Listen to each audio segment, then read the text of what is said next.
Creator of the chariot training blog, and I've been doing some videos on reviewing some of the tools I use to train, and I'm gonna review one of the things I really like, and it really helps me to when I run, and it's kind of a new product, but somebody told me that it was not supposed to be used to run, but people used it anyway. So what I'm talking about today is the Vibram Five Fingers. I've had them for around 2 years.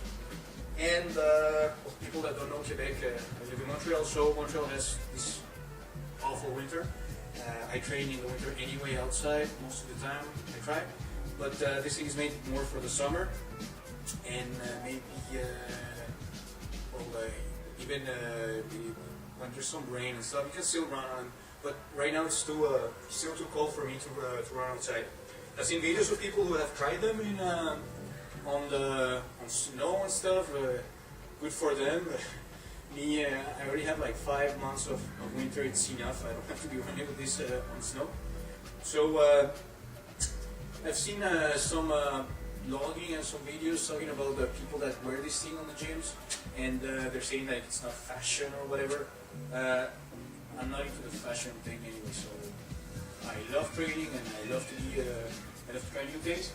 And what these shoes allow me is to go on running and just not be so concerned about what's in the ground when I run barefoot.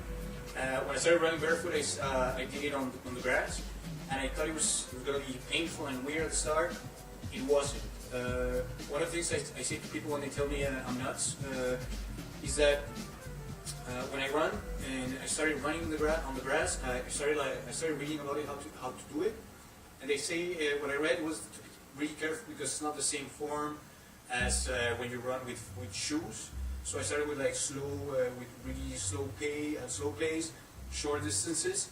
But in a certain point, what I noticed was that when I run the grass, when I start feeling, let's say I'm stepping on one of my feet, and then I feel like maybe there's gonna be pain or something.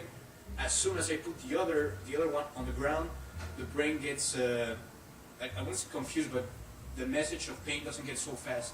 So as long as you keep the pace and you look where you're going, it should not be painful, and you should really choose where you're running. So let's say I'm running on this place here. It's called Mont Royal. So imagine it's what can I say? What can I compare Mont Royal to? Those of you who know Quebec know what I'm talking about. It's Central Park. Let's say Central Park. I go up the stairs in the shoes during the summer. At a certain point, I feel that my legs are strong enough to take long distances and sprints, which is good. But once I change season from winter to summer training, I have to be really careful because wearing the shoes really makes the muscles that used to walk less, not so strong. Well, during the summer, I try to go most of the time with these things. I cannot go to the office with them, but you're gonna see me doing my groceries with these things. And when it comes to jumping the rope, this thing is gonna protect you when you miss the rope and it hits you. This thing allows you to do it and not feel the pain that you get when you get slapped with the cord. What is going to tell you? I just have one pair. I wash them often. When I was doing Muay Thai, I couldn't wear them because I had to. I wear the paddles. I'm not one of those tough guys who like hits bamboo and doesn't care. It still hurts. So still, when I was in the boxing gym and I didn't want to get a fungal infection or whatever, I would still wear them to jump the rope and stuff.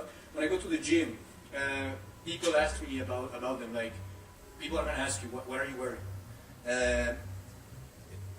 I'm telling you, this thing, I have a friend who has 5 fingers too, and he says he uses them for the squats and everything that it's free weights because he can feel the ground, which is good. High impact repetitions and stuff like that. With the 5 fingers, it's up to you. When I used to play rugby, I got one of my one of my ankles got almost broken when I was playing. So one of my ankles is really not strong enough. So I'm really careful about a high impact on that, on one of my legs. They're really cheap. I paid 2-3 years ago $24, 30 with the shipping in Amazon.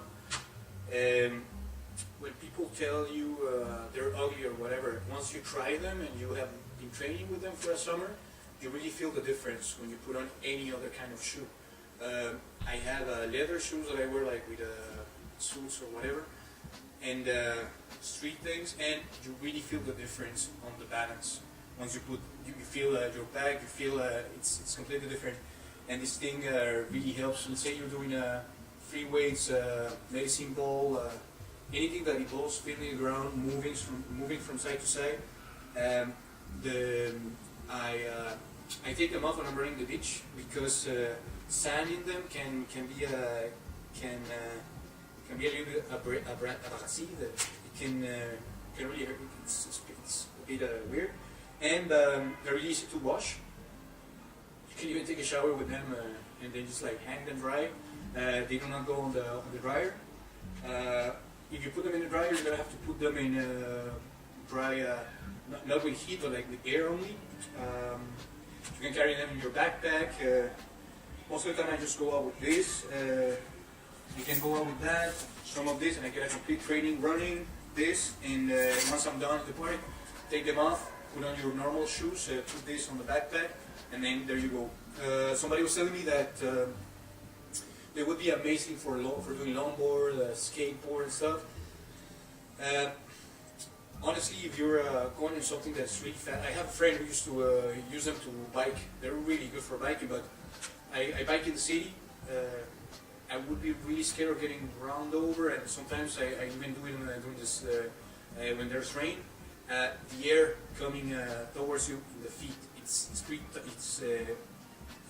tough. And the other thing is, I don't know if you really want to fall down with only this doing skateboard, or you can get really hurt easily. So the feet, I protect them the same as the hands when I do the longboard. So maybe this will give you control over the longboard, but it's not it's up to you. I'm not afraid of getting them dirty. So you're gonna see me running in the park, going into the mud with them, and then once I'm done, I just get in, throw them with me in the shower, wash them. That's it, and then put them in the dryer with air. So another fashion statement. Now they're charging $100 for them, the new models, the ones that are like with the cords and stuff. It's up to you, but barefoot running it really makes a difference. It really helps me to get the ankles. I feel them stronger when I do it. I really feel the work in the legs, and they're really good investment. And let's say you're pulling the cord, you're doing the traction with the machines and everything with the cables. This thing will make you feel the ground when you're dancing. It will, it does. And when you jump from places and stuff, and you're running on the grass, this really does change how you land. People tell me that humans are not made to run barefoot, and that the new shoes, there are some other shoes that you can do almost the same thing. But I tell them that this is really like as close as you can get to go barefoot on a city without being scared. I do not run on the sidewalk though, because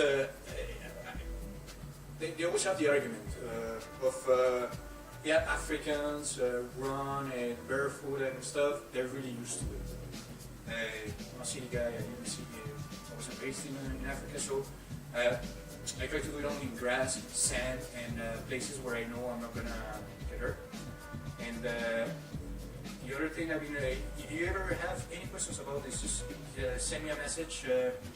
I saw there's a guy in the States, I don't know if it's Princeton or Harvard. The guy has high-speed videos. high-speed camera videos where he goes, he analyzes how people run in Africa with barefoot and how does the shoe change the form. They do an analysis about how the ankle receives all the impact. And the thing with shoes is that you really don't feel what your feet are doing, that they really hurt.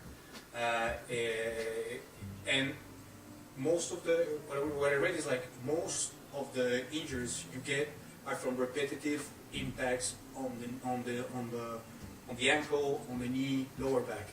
So you have problems with your back, you have problems with your feet, just try it. I'm not telling you, I'm not a doctor. I don't know what kind of issue you have in your legs when running. I've been running for years now, and it really does change.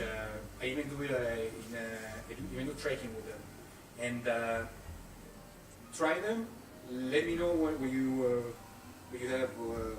think. You have to try them on before you order them, though, because try to order maybe one size bigger than what you think what you usually wear, because you need them to be flexible. I ordered my first pair too tight. I had to sell it to one of my friends, and then I bought these ones. But right now they're going for they're really expensive, and I just need one pair. One of my friends tells me that he has the newest model Ferrari of the barefoot running. Good for you, man, but I don't need anything, and mine are still good. Tells me they're really worth it, but that's that. So thank you very much, and thank you for watching. Please review, check the blog, and train. Don't conform to whatever they tell you in the gym, and be happy.